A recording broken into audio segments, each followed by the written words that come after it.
আসসালামু আলাইকুম, কেমন আছেন সবাই? আশা করি সবাই ভালো আছেন। আলহামদুলিল্লাহ আমিও ভালো আছি। তো আজকে আপনাদেরকে দেখাবো গরুর মাথার চামড়া।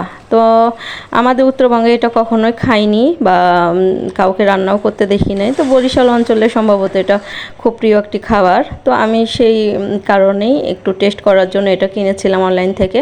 তো যাই হোক, এটা মাংস বা ভুঁড়িতে দেওয়ার মতো যেসব মশলা আমরা দেই সব মশলাই দিয়ে নিলাম। তো যাই হোক, আমার এটা যেহেতু কখনো আমি খাইনি বা কাউকে রান্নাও করতে দেখিনি, তো আমার কোনো অভিজ্ঞতা ছিল না।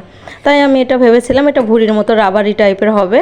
তো সেই কারণেই আমি এটা মশলা সহই কষিয়ে নিয়েছিলাম আর কি। তো যাই হোক, এটা কষিয়ে নেওয়ার সময় আমি একটা বিড়ম্বনায় পড়ে যায়। এটা নিচে থেকে লেগে যাচ্ছিল এবং কষানো যাচ্ছিল না, এবং এটা সব গলে গলে গেছে প্রায়।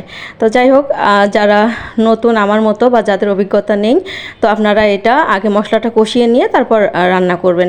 তো আমি এটা ভাত দিয়ে খাই নাই, আমার যেহেতু এটা প্রথম খাওয়া, কখনই খাইনি এর আগে আমি। তো ভাত দিয়ে আমার একটু খেতে সমস্যা হচ্ছিল, তো আমি এটা নুডলস দিয়ে খেলাম। আলহামদুলিল্লাহ অনেক ভালো লেগেছে আর কি।